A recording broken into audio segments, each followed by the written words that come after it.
반갑습니다. 제가 진짜 오랜만에 수업을 다시 촬영하게 됐는데요.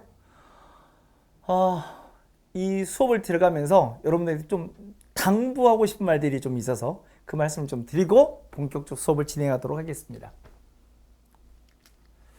자, 어떤 분이 이 수업을 들으면 좋냐? 하고 물어보신다면 네, 한능검 준비한 분들이 들으시면 참 좋습니다. 왜냐고요? 뒤에 제가 기본 자료를 소개해 드릴 텐데요. 한능검은 46회 이후부터 문제들을 바탕으로 만들어진 자료입니다. 텍스트예요. 그래서 실제로 듣고 나시면 한능검 보시면 아주 편하실 거예요. 어디서 많이 들어본 이야기인데? 실제로 문제가 이렇게 나와? 너무 단순한데? 금방 느끼실 수 있고요. 네, 공무원 시험을 준비하는 분들에도 꽤 도움이 될 겁니다. 왜냐하면 너무 오래된 공무원 문제는 좀 관계가 없을 수 있어요. 제가 말한 건 2020년 이후의 공무원 문제, 그걸 바탕으로 제작됐습니다. 2020년 이전의 공무원 문제, 2020년 이후의 공무원 문제가 다르냐? 네, 엄청 다릅니다. 난이도도 다르고요, 완전 다릅니다. 그래서 그런 기출 문제가 기본 텍스트라는 사실을 잊지 마시고요. 그걸 바탕으로 만들어진 수업이다. 그러니까 이런 수업을 시험을 준비하는 분들이 수업 들으시면 꽤 도움이 될 수 있다 라고 말씀드릴 수 있고요. 그리고 공무원 문제 하나 더 이야기하면 소수진열을 좀 다룰 수 있습니다. 알아요? 공무원 시험이 이제 2026년 이후에는 조만간 한능검을 형태로 바뀌거든요. 한능검을 이제 차용해서 활용할 텐데, 그래도 남아있는 일부 소수진열, 거기와는 조금 거리가 있습니다. 나 소수진열 문제인데 선생님 수업이 그렇게 많이 도움되나? 아닐 수도 있습니다.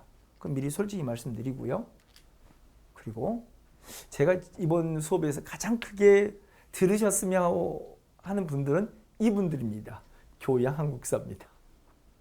왜냐하면 지금 제가 유튜버들을 열심히 이렇게 살펴봤거든요. 한국사에 관한, 역사 일반에 관한 좋은 유튜버 진짜 많더라고요. 좋은 컨텐츠 되게 많고요. 그런데 그분들이 하는 파트들이 뭐냐면 어떤 특정 주제를 갖고 특정 시기를 갖고 특정 인물을 갖고 요렇게 들어가시더라고요. 근데 그분들이 어느 시기에 있었는지, 어느 역사적인 맥락 속에 존재했던 분들인지, 어떤 역사적인 어느 특정 시기에 관련된 이걸 느낌이 안 오잖아요. 그래서 그 전체 역사를 좀 알고 들으면 들리는 게 달라질 거거든요. 그래서 한번 이렇게 전체 역사 한번 훑어드리는 것도 여러분에게 꽤 도움이 될 것 같아서 하는 거고요. 특히나 우리 현재를 이해하기 위해서. 역사를 공부하다 보면 여러분 느낌이 오거든요. 분명 과거 이야기라는데, 들으면서 분명 과거인데 왜 지금이 떠오르는지. 아니 사람도 떠오르고요. 뭐도 떠오르고 여러 가지 떠올라요. 실제로요. 그 역사가 좀 대단히 미묘함이거든요. 그래서 지금의 우리 모습을 이해하게 되는. 아니 아마 제가 장담하자면 이 수업이 끝나고 나면 여러분이 책을 한번 보고 싶어질 수도 있고, 신문을 보고 싶어질 수도 있고, 우리 삶에 대해서, 우리 사이에 대해서 다시 한번 인식하는 계기가 되지 않을까. 옛날 이야기인데 아니라고 저는 자부합니다. 분명히 지금을 다시 한번 생각하는 계기가 되지 않을까라고 생각하고요.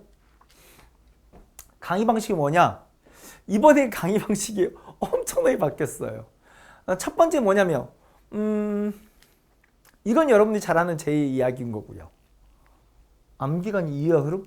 이걸 저를 처음 접하신 분들은 저 사기라고 생각할 수도 있을지도 몰라요.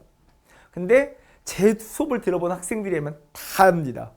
정말로 철저하게 수업이 이해와 흐름이라는 거. 그러니까 역사란 거, 아니 우리 과거에 살았던 이야기잖아요. 과거에 살았던 이야기인데 그게 맥락 없이 발생할 수는 없잖아요. 그 수업은 그게 왜 발생했는지, 그게 다음 사건이나 여러 삶에 어떤 영향을 끼치는지를 정확히 알게 됩니다. 그리고 이제 조금 단순한 작업이 있긴 하지만 이 수업을 듣고 나면 그 시대의 특징들도 보입니다. 그렇구나. 조선 초기라는 시기는 이런 시기였구나. 조선 중기는 정말 이런 시기구나. 조선 후기는 이렇게 역동적 세상이 바뀌어가는구나 하는 걸 자기도 모르게 느끼게 됩니다. 그리고 그걸 느끼내면 시험 본 데도 아주 유리해집니다. 무슨 안 외워도 그게 유리해진다고 풀어보시면 압니다. 저 이렇게 가르치고 욕먹지 않았습니다. 이렇게 수업한다는 걸 미리 말씀드리고요. 그리고 이번 수업은 제일 중요한 특징 중 하나가 뭐냐면 전자칠판이죠. 그리고 책 없이도 수업할 수 있게 만들었습니다. 왜냐하면 이 수업을 듣는 학생들이 제 강의를 원래 제 책을 갖고 듣는 학생도 있겠지만 제 책을 갖지 않고 수업을 듣는 학생도 있을 수 있고요. 아니 예전에 제 수업을 들었던 학생들이 추억을 되새기며 수업을 들을 수도 있고요. 그래서 정말로 책이 없이도 그리고 나이 드신 분들이 어르신들이 이 수업을 들을 때 처음부터 책부터 각 잡고 수업을 들을 거예요. 그것도 아닐 것 같아요. 그래서 정말 책이 없이도 아주 편안하게 들으실 수 있도록 진행합니다. 실제로 보면 책에 써 있는 모든 내용이 이 칠판에 펼쳐집니다. 그래서 정말 이 책 지금 제가 솔직히 이 인트로를 수업 도중에 찍고 있는데요. 지금 이 전자칠판 PPT 만드는 게 저한테는 정말 죽을 곳에 거의 책을 만드는 수준이거든요. 그 책이 없이도 들을 수 있다는 꼭 말씀드리고요. 그럼 책을 안 만들 거냐? 네, 책은 만들 겁니다. 그런데 그 책은 누가 사시면 되냐면요. 필요하시면 시험 공부하는 학생은 되새김질 해야 하잖아요. 그분들 사시면 되고요. 아니 공부를 너무 열심히 해서 나는 책을 하나 꼭 소장하고 내가 얼마나 열심히 들었는지 확인하고 싶다. 그럼 책을 사시면 돼요. 그럼 책을 안 살 것 같은데 아니죠. 사고 싶은 마음이 들 만큼 제가 잘 하면 되죠. 저는 그건 저의 능력이 있다고 생각합니다. 그리고 저는 언제든지 제일 중요한 게 현장성입니다. 저는 이 수업을 제가 나이 드신 분도 들을 수 있다고 했잖아요. 한참 위에 어르신도 들으실 수 있고 초등학교 다니는 꼬맹이도 들을 수 있냐? 전 들을 수 있다 생각해요. 왜냐하면 저는 현장성이 중요하거든요. 반드시 저는 수업할 때 학생들을 반드시 앉혀놓고 지금 제가 재촬영 중이라 한 명밖에 안 듣고 있지만 원래 제 수업은 보통 기본적으로 여러 학생들을 앉혀놓고 다양한 층의 여러 학생들을 앉혀놓고 수업을 진행합니다. 그래야만이 그들의 눈높이 맞게 내 말이 어려우면 제가 눈을 낮추면 되잖아요. 그들의 눈높이 제가 모자라면 좀 눈높이를 올리면 되잖아요. 전 그렇다 생각하거든요. 그러니까 누구나 들을 수 있는 수업입니다. 그리고 단어가 수업이 그래야 수업 듣는 게 즐겁고요. 재미있고요. 긴장감도 있고요. 오케이? 현장성이 있는. 그래서 절대로 지루하지 않는. 여러분 들으면서 수업 못 듣겠다. 너무너무 지루해. 제가 장담합니다. 수업 듣는 동안 절대로 시계 안 보게 수업해 드릴 수 있습니다. 시간 언제 가? 절대 그러지 않습니다. 3시간 선살같이 보내드립니다. 거짓말 같다고요? 들어보시면 합니다. 자, 바탕이 된 자료는 이런 것들입니다. 기본적으로 아까 말씀드렸잖아요. 하는 건 문제고 진짜로요. 두 번째는 공무원 기출이고요. 근데 2020년도 이후라겠죠. 소수년이 아니라고 말씀드렸고요. 그리고 저는 정부의 교육 과정을 정말로 준수합니다. 그래서 많은 사람들이 이런 이야기를 다른 이야기를 안 하느냐? 네, 저는요. 일부 그런 분들도 있거든요. 특히 고대사 같은 경우에 막 우리나라 지도 그려봐라. 저 이베리아 반도까지 그리는 분도 계시고 막 이러거든요. 그분들은 저한테 비판적인 말씀을 하실지도 몰라요. 근데 우리나라 교과는 그렇게 돼 있지 않거든요. 그래서 철저히 저는 우리나라 교과 과정에 맞춰서 수업한다는 거 말씀드리고요. 그래서 어르신들도 그 재미없게 들었던 수업들을 다시 이렇게 들을 수 있나 보실 수도 있고 요즘 학생들 이런 걸 배우는구나 하고 아실 수도 있고 그 사이에 이렇게 많은 역사학기 연구가 축적됐구나 하는 걸 느끼실 수 있어요. 실제로요. 그리고 이 교과서를 해결되지 않는 부분들은 우리 국사편찬위원회가 참 착하게 우리 역사넷이라는 사이트를 운영합니다. 저는 모든 것을 여기에 기반해서 논란이 있는 학살들을 정리합니다. 그래서 철저히 저는 너는 왜 그렇게 말해? 책이 이렇게 써졌다니까요. 시험 이렇게 내고요. 구편이 이렇게 하라고 말하고 있습니다. 저는 제 생각이 없습니다. 저한테 논쟁하지 마세요. 저는 정말 그걸 준수할 뿐입니다. 그리고 수강식 유의사항 하나 말씀드리면 꼭 부탁드리고 싶은 게 있어요. 저도 이제 그 사전조사 유튜브 강의 막 들어보고, 아니 심지어 제가 제 강의 준비하는 제 강의를 제가 듣기도 했어요. 그런데 특히나 제 강의 들을 때 말이에요. 제 거니까 옆에다가 틀어놓고 딴 일 하면서 이렇게 듣기도 하지 않았겠어요? 근데 어느 순간 내가 어디 듣는지 모르겠어요. 어느 순간 쑥 지나가 버리더라고요. 그래서 여러분한테 진짜 부탁드립니다. 한 번은 제대로 들어주세요. 반드시 어떻게 듣냐면 이렇게요. 아이고야. 화면을 보면서요. 딱 한 번만큼은 반드시 옆에 설거지 아주머님들이 옆에 설거지 할 수도 있고요. 뭐 다른 일 하시며 들을 수도 있는데 원래 유튜브 그렇게 많이 소비하잖아요. 컨텐츠를. 제 강의만큼은 진짜 꼭 부탁드릴게요. 진짜 딱 한 번을 이해할 때만큼은 진짜 꼭 제대로 각 잡고, 오케이?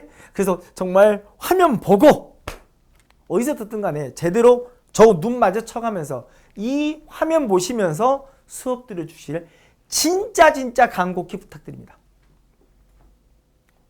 그러고 나서는 편하게 들으셔도 돼요.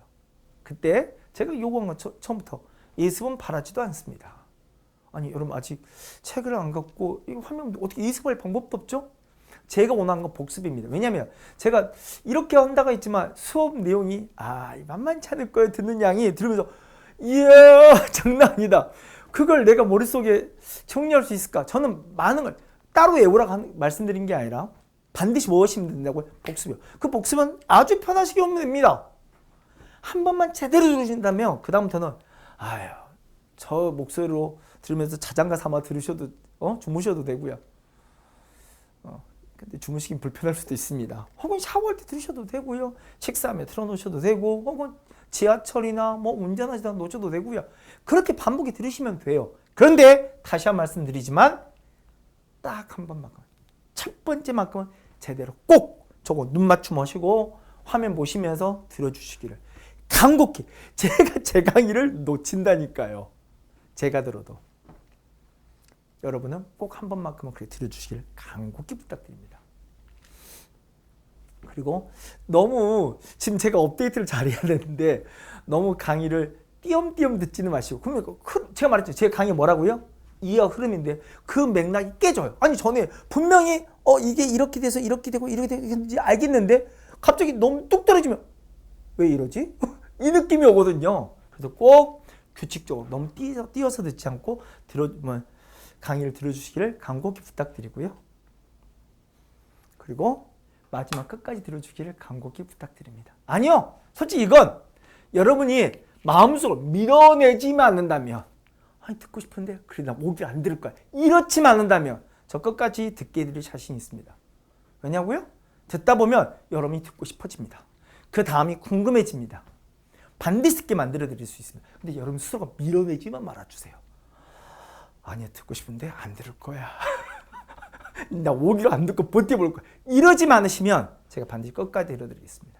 그러고 난다면 여러분들이 여러 생각이 드실 겁니다. 그래서 우리의 삶을 다시 한번 반추해보고 생각해보고 우리 사이를 다시 한번 같이 고민해보는 그런 시간이 되지 않을까 생각합니다. 아무튼 저 또한 열심히 수업하겠습니다. 여러분 기대가 어긋나지 않게. 우리 본격적 수업에서 만나 뵙도록 하겠습니다. 고맙습니다.